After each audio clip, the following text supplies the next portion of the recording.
दोस्तों 12वीं के बाद सबसे मुश्किल कार्य बच्चों के लिए कैरियर सिलेक्शन का होता है। और बात जब सुप्रीम कोर्ट के लॉयर या जज की हो तो सही रास्ता चुनना बहुत ही आवश्यक है। सुप्रीम कोर्ट ऑफ इंडिया में एक वकील के लिए वकालत करना बहुत ही गर्व की बात है और उस हर एक लॉ स्टूडेंट्स के लिए जो अपना कैरियर इसमें बनाना चाहते हैं एक सपने को साकार होने जैसा है। और होगा भी क्यों नहीं, आखिर आप भारत के सबसे प्रतिष्ठित और सबसे सम्मानजनक अदालत का हिस्सा हैं। तो चलिए जानते हैं आखिर इस सम्मानजनक कोर्ट का हिस्सा कैसे बने एक लॉयर के रूप में। अन्य कैरियर ऑप्शन में आपको अपना स्कूल पूरा करना पड़ता है। इसी तरह सुप्रीम कोर्ट में वकील बनने के लिए भी आपको अपना इंटरमीडिएट हाई स्कूल यानी 12वीं पारित करना होगा।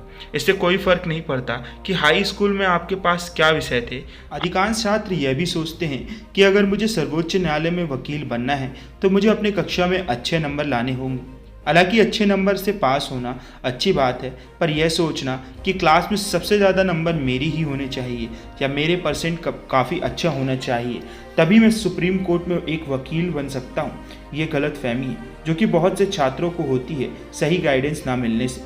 हाँ, प्रतिशत के मानदंड है जिसे आपको पूरा करना पड़ेगा। 45% कई लॉ विश्वविद्यालयों द्वारा कम से कम निर्धारित प्रतिशत है। इसलिए लॉ कॉलेज में प्रवेश पाने के लिए आपको माध्यमिक विद्यालय में कम से कम 45% सुरक्षित करना होगा। हालांकि अलग अलग कॉलेजों के अनुसार प्रतिशत डिवीज़न की तय वैल्यू भी अलग अलग हो सकती है। यह आप पर निर्भर करता है कि आप कौन से लॉ कॉलेज में एडमिशन लेने जा रहे हैं। भारत के बेहतरीन लॉ कॉलेज और स्कूल में प्रवेश पाने के लिए आपको एंट्रेंस एग्ज़ाम के लिए तैयार रहना पड़ता है। क्लैट यानी common law admission test student के बीच सबसे लोकप्रिय प्रवेश परीक्षा है। इसलिए यदि आपका लक्ष्य वकील बनना है तो आपको भी क्लैट प्रवेश परीक्षा के लिए अन्य छात्रों की तरह तैयार रहना चाहिए, क्योंकि भारत के सर्वश्रेष्ठ कानून कॉलेज क्लैट के माध्यम से ही प्रवेश लेते हैं। क्लैट के अलावा प्रदेश के विभिन्न विश्वविद्यालयों द्वारा कई कानून प्रवेश परीक्षाएं भी आयोजित की जाती हैं। आप इन परीक्षाओं के लिए भी साथ के साथ तैयारी कर सकते हैं। हालांकि कई अच्छे निजी कॉलेज प्राइवेट लॉ इंस्टीट्यूशन छात्रों को बिना किसी प्रवेश परीक्षा के एडमिशन दे देते हैं डोनेशन के जरिए, लेकिन ये सर्वोच्च न्यायालय में वकील बनने का आपका अंतिम उपाय होना चाहिए। पहले पूर्ण समर्पण के साथ प्रवेश परीक्षाओं के लिए तैयार होना चाहिए। आपकी एंट्रेंस एग्ज़ाम की तैयारी भविष्य में आपको कानूनी कैरियर में आगे बढ़ने और सुप्रीम कोर्ट में प्रवेश करने का अवसर बनने में आपकी मदद करेगी। किसी भी भारतीय अदालत यानी जिला न्यायालय, उच्च न्यायालय या सुप्रीम कोर्ट में वकील बनने के लिए आपके पास LLB यानी बैचलर ऑफ लॉ की डिग्री होनी चाहिए और जिस विश्वविद्यालय से आप LLB करेंगे वह बार काउंसिल ऑफ इंडिया द्वारा मान्यता प्राप्त होना चाहिए। किसी भी कानूनी और कानून से संबंधित क्षेत्र में कैरियर बनाने के लिए कानून में स्नातक की डिग्री अनिवार्य है। एक वकील के रूप में भारत के सुप्रीम कोर्ट के पद में धारण करने का सपना हासिल करने की दिशा में यह आपका पहला कदम होता है। वकील बनने के दो अलग अलग मार्ग हैं, एक 5 साल इंटीग्रेटेड LLB प्रोग्राम और दूसरा 3 साल LLB कार्यक्रम है। आप अपने कॉलेज के दौरान जब सेमेस्टर परीक्षाएं खत्म होती हैं तो आप उन छुट्टियों के दौरान विभिन्न निजी प्राइवेट लॉ फर्म्स में इंटर्नशिप कार्यक्रम के लिए जा सकते हैं। आपके बहुत सारे ऐसे प्राइवेट इंस्टीट्यूट मिल जाएंगे जो इंटर्नशिप ऑर्गेनाइज कराते हैं। आमतौर पर अधिकांश कानून छात्र 8वें सेमेस्टर के बाद इंटर्नशिप के लिए जाते हैं। यहाँ आपको उन सिद्धांतों का खुलासा मिलेगा जिन्हें आपने अभी तक सिर्फ अपनी कानून की किताबों से पढ़ा था, और भी बहुत कुछ सीखने को मिलेगा जो आपको आगे फायदा पहुंचाएगा। भारतीय वकील प्राधिनियम 1961 के अनुसार अदालत परिसर में अभ्यास के लिए प्रमाणीकरण प्राप्त करने के लिए आपको बार काउंसिल ऑफ इंडिया में अपना नाम पंजीकृत करना होगा और यह वकील बनने के लिए अनिवार्य है। और आप उस राज्य के बार काउंसिल में अपना नाम पंजीकरण करें जहां आप कानून का अभ्यास करना चाहते हैं। बार काउंसिल ऑफ इंडिया में या किसी भी संबंधित राज्य की बार काउंसिल में एक वकील के रूप में नामांकन फॉर्म भरने के बाद आप किसी वरिष्ठ वकील के जूनियर असिस्टेंट के रूप में काम कर सकते हैं। इस चरण में आपको कुछ महीने या शायद वर्षों के लिए जूनियर वकील के रूप में काम करना होगा। यहाँ पर आप एक वरिष्ठ वकील से उन सभी आवश्यक न्यायालय प्रतिक्रियाओं को सीखते हैं जो पूरे कैरियर के लिए सहायक है। यह वह चरण है जहाँ पहुँचने के बाद आप अपने बारे में गर्व से कह सकते हैं कि आप एक वकील हैं। लेकिन इस महत्वपूर्ण दिन के लिए आपको AIBE यानी ऑल इंडिया बार एग्जामिनेशन परीक्षाएं उत्तीर्ण करनी होगी, जो कि बार काउंसिल ऑफ इंडिया द्वारा आयोजित की जाती है। AIBE परीक्षा सफलतापूर्वक पारित करने के बाद आपको एक प्रमाण पत्र मिलेगा जो दिखाता है कि आप सुप्रीम कोर्ट को छोड़कर भारत के किसी भी अदालत में कानून अभ्यास यानी वकालत करने के लायक हैं।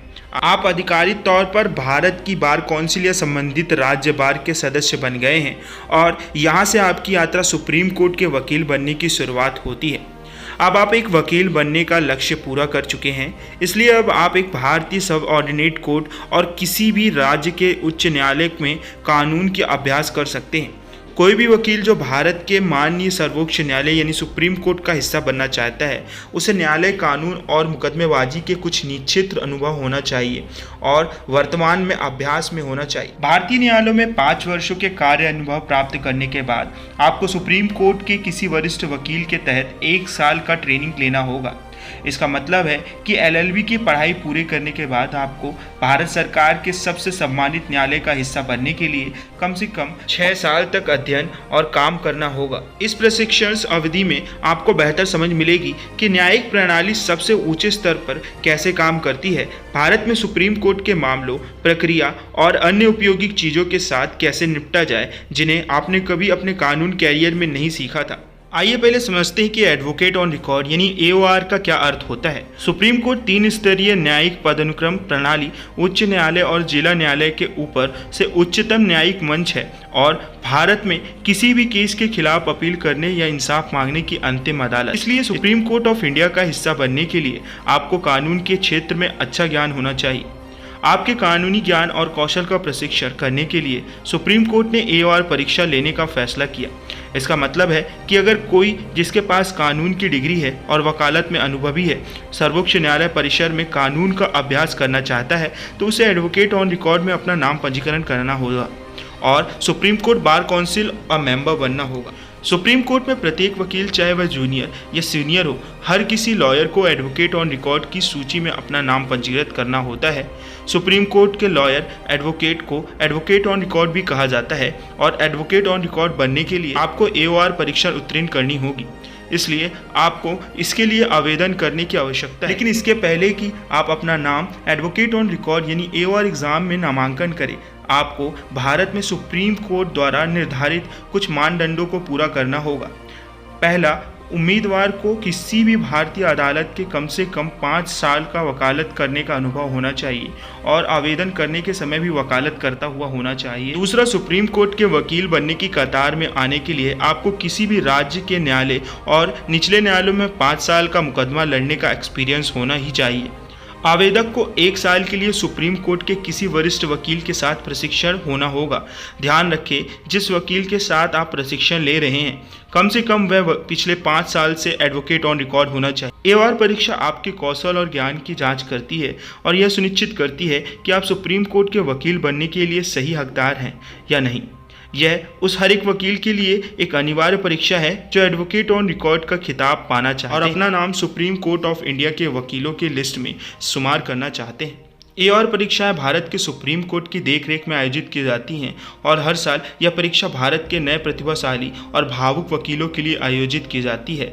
AOR परीक्षा को पास करने के बाद आप सर्वोच्च न्यायालय में अपनी क्लाइंट्स की ओर से याचिकाएं और अपील दायर करने में पात्र हो जाएंगे। थोड़ी प्रतीक्षा और करें, आपको लॉयर इन सुप्रीम कोर्ट का एक और स्टेप को पास करना होगा। आप सर्वोच्च न्यायालय में वकील बनने से सिर्फ एक और कदम दूर। AOR परीक्षा पास करने के बाद आपको भारत के माननीय सर्वोच्च न्यायालय भवन के 10 मील की दूरी के भीतर एक ऑफिस स्पेस पंजीकृत करना होगा और अपने कार्यालय में एक रजिस्टर्ड क्लर्क, लॉ क्लर्क रखना होगा। इन सभी प्रक्रियाओं को पूरा करने के बाद आप सुप्रीम कोर्ट के चैम्बर न्यायाधीश आपको supreme court lawyer advocate on record के रूप में स्वीकार करते हैं और अंत में अब आप भारत के सर्वोच्च न्यायालय में कानून का अभ्यास कर सकते हैं और इसलिए अब आप अपने क्लाइंट्स की तरफ से सर्वोच्च न्यायालय में याचिकाएं, मुकदमाबाजी, वकालत और अन्य कानूनी मामलों को दर्ज करने के लिए